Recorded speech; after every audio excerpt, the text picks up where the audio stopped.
Hello, everyone. My name is Michael Bentley. Some of you know me as JCat54. And today, I'd like to show you my TA Webtools add-on. This Webtools add-on is an excellent tool for the air-gapped Splunk administrator who needs to check out their environment remotely without having access to the server. It's also really good for querying APIs in your environment, or even something as simple as doing a Google search, which is what I'd like to show you today. If you look here on splunkbase.com, you can see the app number is 4146, and it is called the Webtools add-on. The way I find this is by searching for the word Webtools at the top. When we do that, we see it automatically populates an option for us, and if we go there, it'll take us right back to the page I was displaying. Now, on this page, I want to call your attention to the fact that there is a Details tab that gives you the syntax of this command. It'll actually, there's more than one command here, so it gives you the syntax of all the commands in the app. There's also this test port command, which I mentioned is really good for the administrator who can't log on to the server. And there's also a URL encode command here, which is really useful with the curl command. Now, if you get lost here, and you're trying something new that you just don't see, you can always contact the developer right here. That's me. It'll send an email directly to me, or you can ask questions on Splunk Answers. And I generally return the Splunk Answers post within 24 to 48 hours. If you need me more urgently, you can always find better ways to get in touch with me, such as through email. And you can call me at 1-844-4Splunk.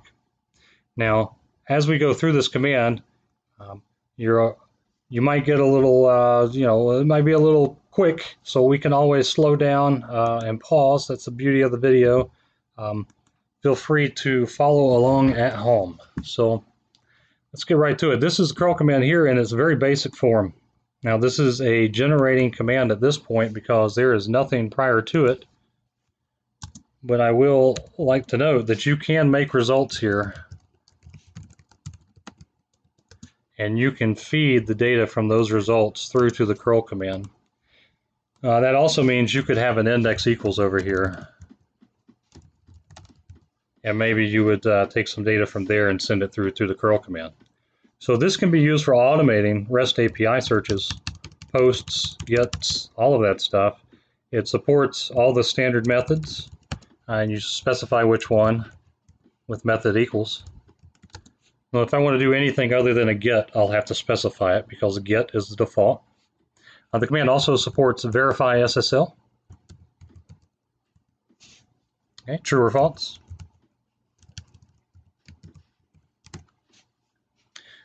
And it also supports a timeout feature.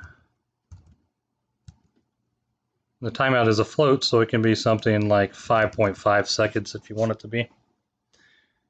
Any float will work. Beyond that, you want to specify the URI, which is where you're querying, where the query will go, or the curl will go. In this case, we're going to do a Google search. And the search I'm going to look for Buttercup space games. Okay.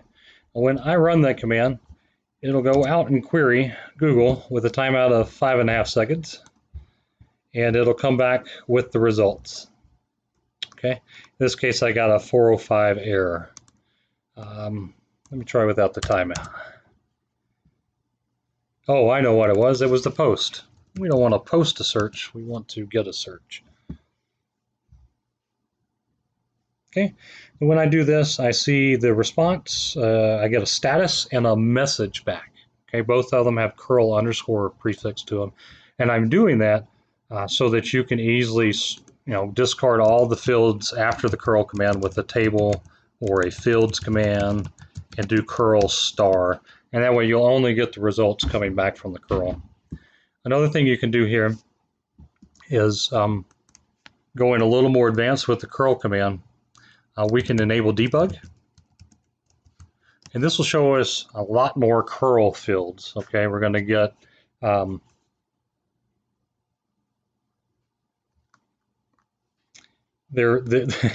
what's happened here is this one message is so long, I have to scroll all the way over here to see the other fields here. So maybe if we try and sort that a little bit, we could get one field on the left-hand side that was shorter. But here you see these other fields. Again, the debug will show us curl method. So we see it was a get method that I gave it. That's just a sanity check. I know I specified it here, but what actually happened? Good thing is if you remove this and we run the search again, you'll see it does default to get as the method. Right here it is.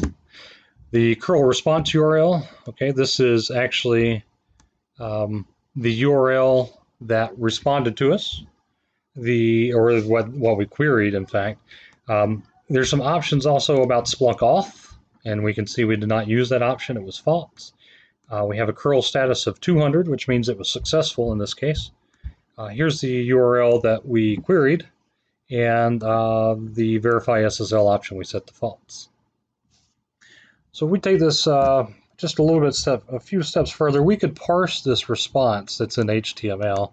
We can use the rex command, and we can pull out the links from Wikipedia or whatever was showing up on Google. We could do that here in our Splunk search, and that would be a wonderful thing for most of you.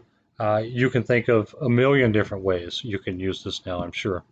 As an example of using the Splunk password store, this was developed by my good friend Gareth, and it allows you to use another app that's available in Splunk Tools. Again, I'll switch back to that and show you on Splunk Base. The Webtools app mentions in the install instructions that if you use this app in conjunction with it, then you can use the KVSTORE to encrypt your passwords. Okay, and it gives you these additional options to the curl command. Okay, you can store different passwords in different app contexts, so it gave us the ability to specify the app context as well. And what this will do is this helps us avoid putting a username and password in the curl command itself, and therefore it won't end up in our audit trail in Splunk. It won't end up in any logs on disk, but my app may be search for searching and reporting for example. The other option, if you don't want to use the encrypted, you can actually say user equals user, pass equals password. And it'll send that user and password through to the URI that you gave it.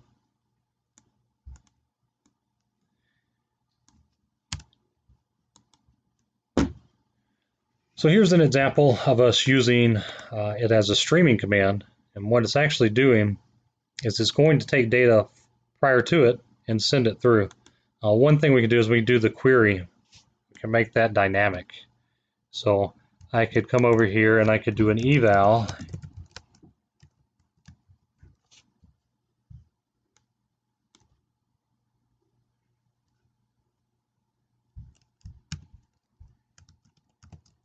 And I can put it in JSON format.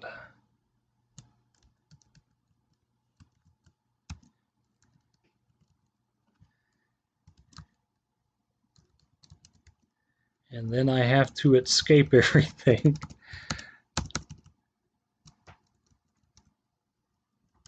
Except for those double quotes there. And then I can say data field equals Q.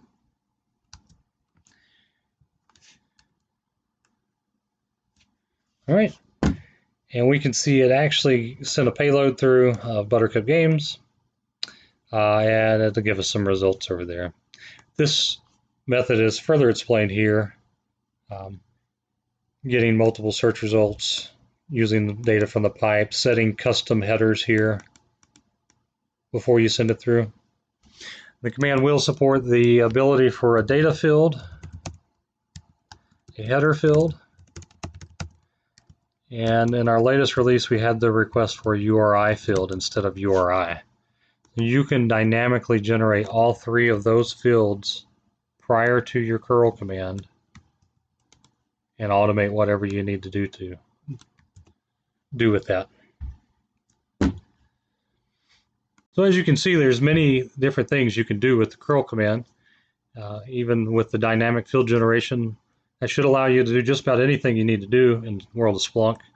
We've seen people automate ServiceNow requests with this in difficult environments where you can't use the regular ServiceNow add-on. We've seen ITSI trainers showing people how to use this to create ITSI magic.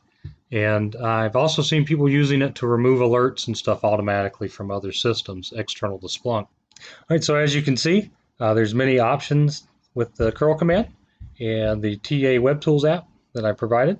If you ever have any need of support, questions, please feel free to reach out. I'll be happy to return your call. And happy Splunking.